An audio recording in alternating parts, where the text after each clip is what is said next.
ជំរាបសួរបងប្អូនទាំងអស់គ្នាថ្ងៃនេះមកបេះផ្លែល្ហុងនៅខាងក្រោយផ្ទះទៀតណា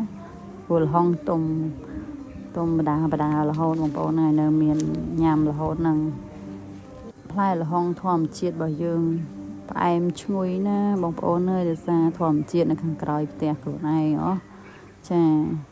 ទុំបដា2 3ថ្ងៃទុំ1 2 3ថ្ងៃទុំ1ឥឡូវនេះបានល្ហុងមួយហើយបានសយងចេកទៀតសយងចេកគេទុំចេញ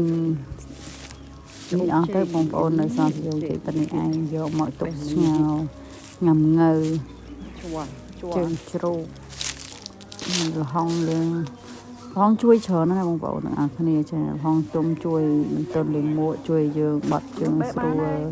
ណាមួយជាធម្មជាតិផ្អែមហើយឡើងឈ្ងុយបងប្អូនហើយបងប្អូនណាដែលគាត់ចូលចិត្តផ្លែឈើធម្មជាតិហ្នឹងត្រូវហើយអញ្ចឹងមើលវីដេអូលេងបងប្អូនខ្ញុំមិនមានអីនិយាយទេវីដេអូខ្ញុំមានតែប៉ុណ្្នឹងឯងនៅខាងក្រោយផ្ទះរបស់នេះខ្ញុំផ្ទាល់មានល្ហុងមានចេកមានដូងមានស្វាយល្អណាស់ផ្លែបងប្អូនហើយទុំឡើងក្រហមឡើងលលោងមានច្រើនទៀតអញ្ចឹងអរគុណបងប្អូនបាយបាយ